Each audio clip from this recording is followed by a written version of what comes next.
as we continue to address the deployment of the National Guard, we want to make sure we make room and make space to listen to members of the community, particularly leaders in our community and community groups that are closest to those that are impacted by the deployment of the National Guard here in Memphis and Shelby County. Just a reminder about our views, and remember that we've asked for help from some of these agencies before, and we stand ready to support a surge in certain law enforcement resources, but we do have strong feelings around the deployment of the National Guard in West Tennessee. And so, for example, we have talked at length about a return of the investment in the TBI Crime Lab, which was here in Memphis and Shelby County, but was pulled out recently under the Governor Lee administration and moved elsewhere, and made the job of our investigators and law enforcement agencies here more difficult. At the same time, we've rung the bell as loud as we could when the FBI field office was pulled out of Memphis and Shelby County in December of 2024 by the Biden administration. And so those resources were vital and extremely important. At the same time, we have recently, under the Trump administration, seen significant cuts in our gun violence intervention money, which has resulted in a contraction of the level of response that we can bring to those cases. And finally, for years leading up to a climatic time in our community, we've pushed for the state to have a serious conversation around how we can stop the proliferation of guns in Memphis and Shelby County through sensible gun legislation. And so again, we're here to create space for some of those who are most proximate to some of these problems and have ways to address these problems, that they can be heard and communicate to some of the folks behind the deployment of the National Guard. So with that, I'd like to invite to the podium first to make some remarks, Council Member J.D. Smiley.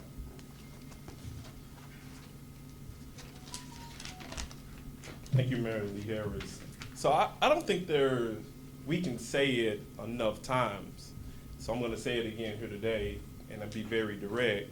Memphis does not need militarization. Memphis needs collaboration. And what I hear consistently from folks who talk about this issue, who may not agree with the folks in this room today, is what else can you do? What else have you been asking for? Have you been asking for resources? We've been very clear since taking office about what we need in this community. We are always prepared to discuss how federal and state resources can help decrease crime in Shelby County that do not involve the National Guard. Our Constitution is clear. The Constitution puts limits in place as it relates to power, even for the governor.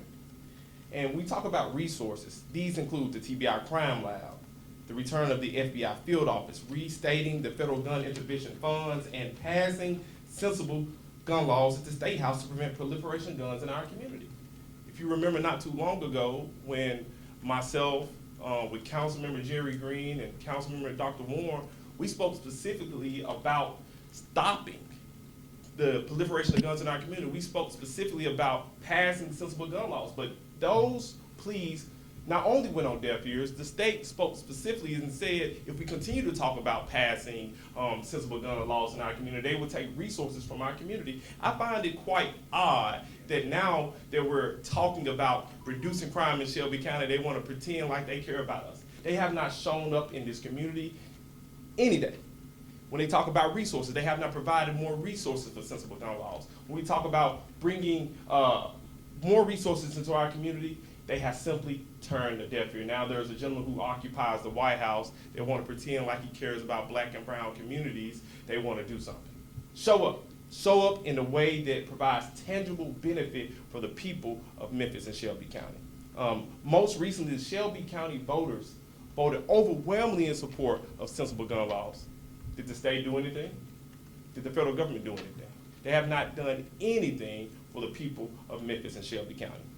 Nearly a year ago, on November the 14th, Shelby County government and the city of Memphis started the Joint Office in Safety and Neighborhood Engagement with gun violence prevention dollars from Washington, D.C.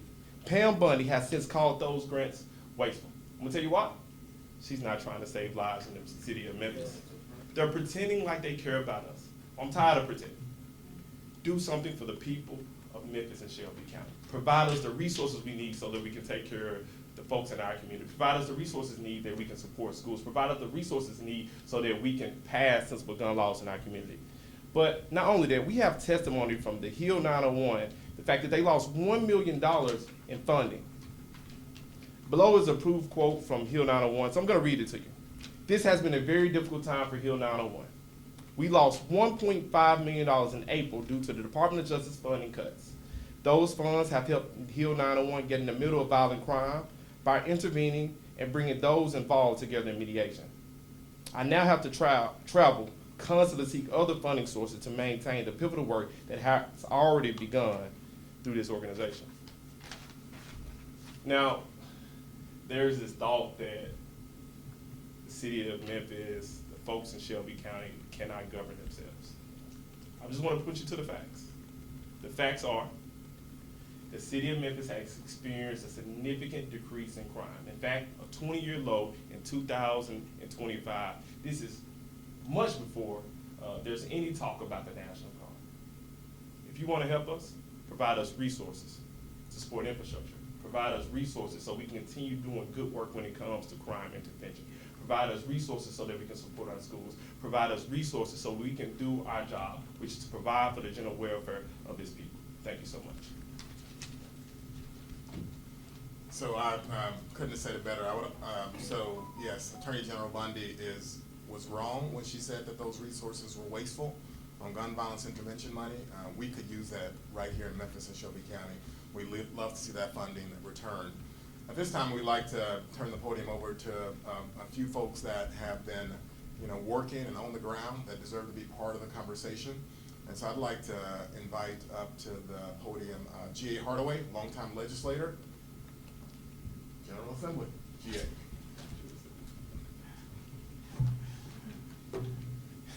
Good afternoon. That GA General Assembly is something that Speaker Nafee hung on me. And as you can tell, my former senator has latched onto it and won't let go. Article 3, Section 5 of the Tennessee Constitution. The militia shall not be called into service except in case of rebellion or invasion, and then only when the General Assembly shall declare by law that the public safety requires it. And the only way that we make law is that we all have to vote on it. So this whole operation with the National Guard is unconstitutional on the face. Simple English. Anyone can understand that. Now you can twist and turn and make it a pretzel, but this Constitution, our state Constitution, was written so plain, ordinary, everyday citizens could understand it. Not only has the governor not consulted and had this voted on by the Tennessee General Assembly beforehand, but since the operation has begun, we have not been kept informed. I can't tell you what the order is that was issued to the National Guard from the governor's office. Why? Because he hasn't consulted us. He hasn't kept us in the loop. Not just myself, but I challenge you to talk to members of the Shelby delegation, and you'll find that I'm not the only one. So he hasn't followed the first basic rule, and that's to bring the issue to us. And we determine policy and law in the great state of Tennessee, not the governor. He executes. That's why they call it the executive branch. And we set the law. So with that being said, I'll do questions later, but I want to make sure that you get a chance to hear not merely what we don't want, but with the different organizations who have been working on the ground to determine what we do want in terms of resources, funding, the programs which have been disallowed or discontinued merely just off the cuff. There's no good reason why we can't have a sustainable long-term plan for public safety. When there's a vacuum, it will be filled. When the National Guard leaves, wherever they were standing, it's going to be filled by whatever it was that was there before. And I think you understand what I mean. All right, so at this time, we're going to bring up some of the representatives of the community groups that want to be at the table, want to make sure that they are heard. And so what we have represented here today is Free 901. We have Micah, we have Equity Alliance, and we have Memphis for All. And so we're going to hear from Ms. Tequila Rucker to start. But part of what we have heard, and maybe Ms. Rucker will speak to this, is some of the troubling actions on the part of those that have been deployed to Memphis and Shelby County. So I'll let her speak for herself, but I will say that I have personally heard some of these reports too, and we reported out what we had heard a few days ago, and we've yet to hear a response from those leading this effort. And so we would love to hear some sort of response about what they're doing to address these anecdotal claims that there has been profiling since the deployment. At the same time, we would love to see demographic data around the folks that have been caught up in the dragnet, because some of us, certainly law enforcement agencies, have been privy to daily reports. Those daily reports, based on all the information we have gotten, include things like mugshots, and the appearance of those mugshots suggest that the folks caught in the dragnet are not proportionate to the demographics of Memphis and Shelby County. And so we don't want to make claims around what is happening without information. And so we really need a response from the governor, from Pam Bondi, whoever is planning this, around who is caught up in this dragnet and how do you respond to all the accounts of racial profiling that we have heard in this office and that other community leaders have heard. All right, so with that, Ms. Rucker. How y'all doing? Tequila Rucker, Executive Director at Memphis for All, a partner of Freedom 901. Freedom 901 is a growing movement ecosystem made up of grassroots organizers, faith leaders, community advocates, nonprofit elected officials, and everyday residents united around one shared belief that our safety, dignity, and democracy must be defined by us, not dictated to us. Born from the urgency, the need to confront the rising authoritarianism and state overreach, Freedom 901 exists to build people-centered safety rooted in justice, care, and investment, not fear, punishment, or militarization. We want to thank Mayor Harris, Councilman Smiley, Representative Hardaway, Commissioner Sugarman, Commissioner Brooks, and other representatives for their courage and leadership in filing this lawsuit. This is a bold and necessary step to protect the people of Memphis and Shelby County from the unconstitutional overreach and harmful state actions. We also want to note that the City of Memphis administration was not invited to participate in this filing. That was a deliberate decision based on the orientation we've consistently observed from city leadership, one that has too often aligned with the politics of occupation rather than the priorities of the people. But today we want to say that this is bigger than one individual or one office. Today is about what we demand and what we oppose. Memphis deserves safety, but not through militarized occupation. We are united across the community and city around rejecting the political theatrics and insisting on real lasting solutions to keep our community safe. The deployment of the guards into our city has increased the fear and mistrust And I just wanna share a little bit about an experience that I had just yesterday when I had to, contact our rapid response hotline that is being, ran by V901. And that is how we have dispatchers that we are able to contact to go into the community. When we see something happening, we see something, we say something. So we call in the dispatcher, they're sending people out to watch the cops, to observe, to be a support to the people that are being intimidated, because what we see is really unreal. As I was driving down the street, I saw a car pulled over, but around that car, it was unmarked cars, it was MPD cars, it was so many different agents. I couldn't identify who was there, but who I could identify were young black men on the ground in handcuffs. And my first instinct was pull over, start recording so that they not there by themselves and we can have this. But then I remembered, call somebody. And even though I had the number stored in my phone, I didn't even think to just dial that number. I was like, who can I call? I called the rapid response lead. I was like, hey, this is happening at Lamar and Central. What do I do? Can you get somebody over there? And they was like, slow down, breathe. You have the number, call the number, and we'll get a team to the scene. And they did. And I went on and I got to where I was and to where I can release that. But then once I talked to that person again, they said, well, I just want to let you know that we got somebody there. We were able to identify the agents that were there, as well as support for the young men, but I have to let you know that they were detained. And so this is a real reality that we're seeing happening, and there is discrepancies with those numbers.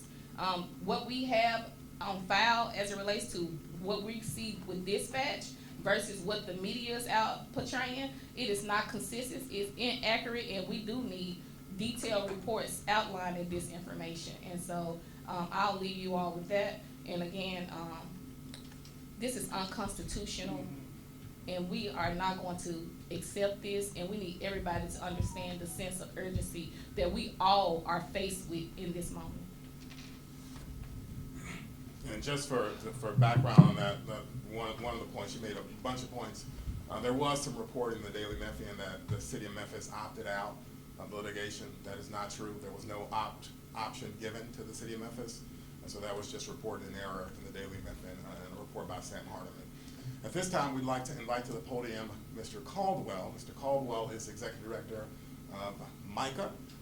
And again, this is another organization that is proximate to the folks that are impacted by the deployment of the National Guard. Thank you. Good afternoon. Again, my name is Reverend Keith Caldwell, and I am the president of MICA, Memphis Interfaith Council for Action and Hope, and I pastor the historic Centenary United Methodist Church. And I want to say that as people of faith, that we should be at the table, at the decision-making table about anything regarding Memphis. We are directly on the lines, in the front lines, and interfacing with the people. We have seen immigrant families who are afraid to go to work. They are afraid to go to church. We have seen, there was some ice at my church 2 weeks ago. There were 2 pickup trucks and an SUV, all unmarked, 2 men in each truck. I went out and asked, I said, are you looking for someone? And they said no, and told me I could go alone. I said, no, you go alone because you don't have permission to be here. The population we serve, we have a food bank, we have a clothing closet. Most of the people who we interface with are maybe coming out of jail, or maybe experiencing addiction, or we don't ask their immigration status. We just need to give them food. We do not want someone to be arrested from our parking lot from coming to get help. And so this kind of unconstitutional occupation of a majority black city that our governor, who is sanctioning and has not done anything in 7 years to benefit Memphis, and all of a sudden now he has an interest in Memphis when he can put his boot on our necks. And I want to just tell people of faith, if you have an escapist theology, to you pastors who think in the great by and by that Jesus will work it out, you have to come and be a part of working it out. You have to come to MICA Memphis, MICA.org. We have clergy that to be a prophetic witness, because history will record this. And what side of history will you be on? Thank you. And if I could also add, we keep tossing around the term unconstitutional. Even if we don't get to the constitutionality of Article 3, Section 5, we have to talk specifically about Tennessee Code annotated 58-1-106. It also gives local elected officials the right to request. And I want to be very direct about this. The City Council has not requested the National Guard. The County Commission has not requested the National Guard. This is a clear overreach. And those folks who say this is law and order, I'm gonna reiterate this. You cannot establish law while simultaneously breaking law. This government is breaking the law. The gentleman who occupies the White House is breaking the law. We need our duly elected officials who are in charge of, who are elected to represent the people, to stand up. Yeah. This is not a time to sit back. This is the time to have some backbone and fight for this community who elected you. Stand up, quit being scared. Before we go to questions, I wanted to invite Henry Brooks to the podium to talk about anything she wishes, because she's been around long enough to earn that. No, what was that? No. She has been in many fights, and she was adamant that she should be a part of this fight. We're pleased to have her here. Again, one of our things is that we need to make room for folks to be at this table and part of this conversation, particularly folks that are proximate to those who suffer the most by the deployment and talk of deployment of military personnel in Memphis and Shelby County. And so there's no one closer to the community than Commissioner Henry Brooks. So I give her the podium. Yeah. Thank you, Mayor Harris, and good afternoon, everyone. Good afternoon. I am Commissioner Henry E. Brooks, and I've been around a long time, in fact, 76 years, Mr. Mayor. This is not my first deployment, National Guard deployment either. I have remnants of 1968 every other day. I agree with everything that's been said here today. There's not a lot I can add, but I will say that what concerns me most is the pattern that the state of Tennessee has established and is establishing of usurping the power and administration of Shelby County government, disrespecting, violating, if you will, let me not be nice, violating the Tennessee Constitution in order to overreach, again, usurp the powers of Shelby County. And what is the motivation for this? Why? Because you don't care about us. You don't care about the children. If you did, you wouldn't pass these permissive gun laws. So what is the motivation? My nightmare has to do with the children. How will the children remember this? The trauma that they will experience behind seeing National Guard, men, women carrying long guns in military clothing, seeing big vehicles going up and down the street, tearing up the street as they go to school, church, grocery store. I am concerned about the trauma that these children will relive over and over. They won't get rid of it. No, I'm 76. I still remember running down Main Street in 1968, jumping over things that were on the sidewalk, trying to get away from the National Guard. So what we need to do, we need to make sure that our lawsuit prevails and that the state of Tennessee respects the authority and the sovereignty of Shelby County. Take away the paternal activities or attitude that they have toward us. And the way that we're going to make them do that is for the community, all segments of the community, to support this effort. Support it where you are. Do what you can do where you are. Thank you. And military-style helicopters circling our communities as well. I'll never forget that, so much less how the children will receive that. At this time, we'll take questions. Mayor Harris, why was the city not invited to sign on to this lawsuit? Well, that's not a live issue, so that's not an issue that was discussed. We're actually going to have more comments about the lawsuit on Wednesday at 1:30. You'll be invited to attend. But there was just error in the reporting to suggest that the city of Memphis had an option to participate in the litigation that's current. There was no option, there was no discussion, that was never a live issue. Mayor, could the lawsuit be amended to take in broader concerns beyond the Guard? Or is the lawsuit now what the lawsuit's going to be? So the plaintiffs that are part of the lawsuit, and that's 3 of us here today, we are very careful and want to be very nuanced. That our objection legally to what we see in Memphis and Shelby County is an objection to the deployment or threat of deployment of military personnel and or the National Guard.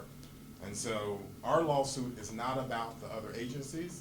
As elected officials, we've in the past called for other agencies to surge their investment and resources in Memphis and Shelby County. Most recently, in a high profile way, we have argued against the divestment of the TBI resources here in Memphis and Shelby County. Instead, our lawsuit is only about the deployment of the National Guard and military resources. And so in terms of the messaging game and the communication game, there's no doubt about it that for the most part, right, the media does follow the breadcrumbs of other commentators. And so too often, in our view, Memphis Safe Task Force is used when there are parts of the task force that should be addressed specifically. That hasn't happened, unfortunately, in most of the media reports. But our lawsuit, again, is about the National Guard and deployment of military personnel. And it is not about the Memphis Safe Task Force. We'll have more specifically to say about the lawsuit on Wednesday, but that's what our lawsuit is about, because the Tennessee Constitution and several state laws make it clear that no Tennessee governor in a free state of Tennessee, founded based on freedoms, can just free will, can send military personnel into any community and execute laws at his or her discretion.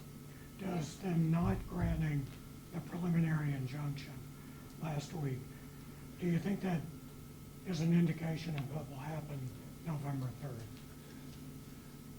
Absolutely not. I think what you saw, the judge made a decision based off of technicality. What you're going to see on November 3rd is a trial or hearing on the merits. And if you just read, the laws that we've stated today, it couldn't be any more clear. The Constitution says the governor also has to convene, or the General Assembly has to convene to sanction this type of action. The General Assembly has not convened. And also in Tennessee Code annotated 58-1-106, it says the city legislative body or the county legislative body, by duly adopted resolution, request. There hasn't been a formal request by the city council. There hasn't been a formal request by the county commission. You couldn't get the city council to request that. You couldn't get the county commission to request that, because we do not want a militarization in the city of Memphis. Send us resources, not the military. Question for Representative Hardaway. Even if informally, have you had any conversations with your colleagues across the aisle about the constitutionality of the issue, even if they would not publicly say so? What are your colleagues across the aisle saying at all about the issue? Well, I want specifically talk about my colleagues across the aisle. I will say that my colleagues in the General Assembly, there are some who also share our concerns. The same as my colleagues in the General Assembly shared concerns about constitutional carry and the proliferation of guns that are on the street, contributing to these problems, the same as the failure for us to pass safe storage for guns in cars. There are some sensible things that we've had the opportunity to do.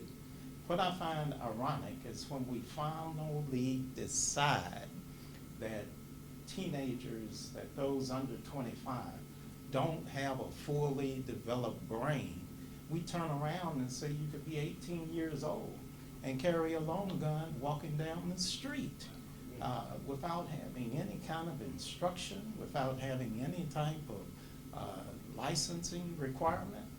None of this makes any sense. It's just the wild, wild west, and it looks more like politics than it does public safety. It looks like political theater as opposed to public safety. The need for the National Guard, if it was that urgent, then the governor would have followed the law, and it would have been done weeks ago, not waiting until the surge was already amped up, but it would have been done weeks ago. If it's an emergency, if it's urgent, why did he wait weeks and weeks and weeks before he decided to unilaterally break the law, both constitutional and statutory, in order to put those folks on the ground here in Memphis and Shelby County? Mayor Harris. Go ahead. We talked about, beyond the National Guard, we heard about the profiling, the dragnet arrests that we see just before coming here. I was in a neighborhood off Jackson. There's a social media post that's getting a lot of traction. A pretty prominently Latino neighborhood, talking to a woman there, but the neighborhood was swarmed with law enforcement yesterday. A family detained for hours. They were there looking for someone on a different warrant who wasn't there, but someone else ended up being picked up. What's your take on that? Well, I've already kind of made my opinion known about that, and I think at this point we're waiting for a response from the governor and from Pam Bondi, from Stephen Miller, from all the folks that seem to be egging on law enforcement agencies to do certain things. So we're just waiting for the response right now. So obviously I'm worried, I'm uncomfortable, as I said, and racial profiling is against the federal constitution. Would you guys say anything about that? Okay, so we're waiting for a response, like all of you, from the governor and federal officials around what they will do in response to these reports. We've heard a lot about the human impact. I think that's important to talk about, but also potential fiscal impact on the county and city budget, and also economic activity. Have you guys seen any changes since this deployment? The fiscal impact is I mean, incredible for the county, and particularly when you think about the activity at our criminal justice center, and then when you think about the detention services that the county provides. And so this is a county that's not paid fairly for the detention services we provide to the state already. And so we're in the throes of trying to make the state reimburse us to the tune of tens of millions of dollars. Obviously, if we were reimbursed what we were properly owed just for the current detention services we provide, then the state would be in a whole different place. I mean, the county would be in a whole different place. We'd be able to hire more officers, rebuild more schools, and complete the rebuild of the Regional 1 campus. So the state owes us tens of millions of dollars already prior to the surge in activity. And so there's going to be vast economic harm to Shelby County as a result of some of the announcements that have been made and some of the readiness that is required on our parts to respond to the announcement. Remember, the announcement this last few days was the governor was threatening to deploy the National Guard indefinitely. There are media reports that says he would deploy the National Guard until Election Day. This is a very, very dark scenario. So we need to have a certain state of readiness as a result of those kinds of announcements, and that readiness is extremely costly. Do we take one more? Yeah, just one more. I Okay. think one more question. There are some in Memphis, some social media posts, people saying thank you, Trump, for all that they know, for however it happened, they feel safer on the streets, and they're attributing their gratitude to the president. What would anybody on this panel have to say in response? Well, I would just say part of it, and I'll hand it to the councilman. Part of it is just that we need more, I'm not blaming anybody, but there needs to be more careful reporting. I mean, obviously, if everything is thrown into a soup called the Memphis Safe Task Force, then you're not able to get a read for people's real preferences on some of these actions. And so if you really were to dive deep into some of the component parts, No one wants an armored vehicle on their street corner. No one wants a man in fatigues with a semi-automatic weapon outside their door. And everybody responds the same if that happens in the neighborhood. They stay indoors. They don't go anywhere, and they are suppressed.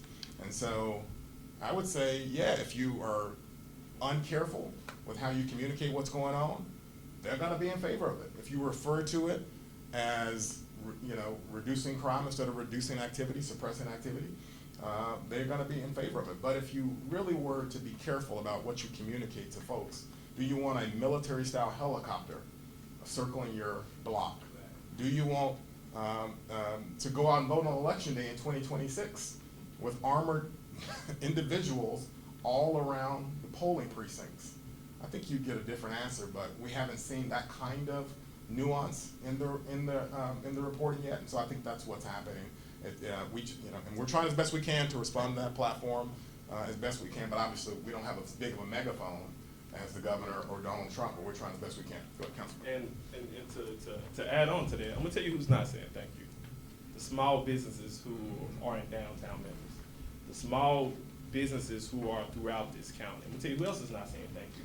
The little children who are being withheld from school because they're concerned about if they can go to their school in their nearest location to get a good education. I'm gonna tell you who else is not saying thank you about it. The community centers that we built and guys from community center that has had a significant drop of folks going to so they can get the resources they need. I'm gonna tell you who else is not saying thank you about it. The majority of the people who call Shelby County home, what you hear is people who have no context, who do not spend any time in the city of Memphis or Shelby County talking about what we need. If you really wanna know what we need in this community, go to the eateries, go to the churches, go to the playgrounds, go to the community centers, and just talk to people. Knock some doors if you're not scared. There's a gentleman by the name of Brian Stevenson who said, you cannot address a problem if you're not in close proximity with it. Get close to the city of Memphis, then you'll know what we need in this community. Okay, very good. Thanks very much. See everyone Wednesday.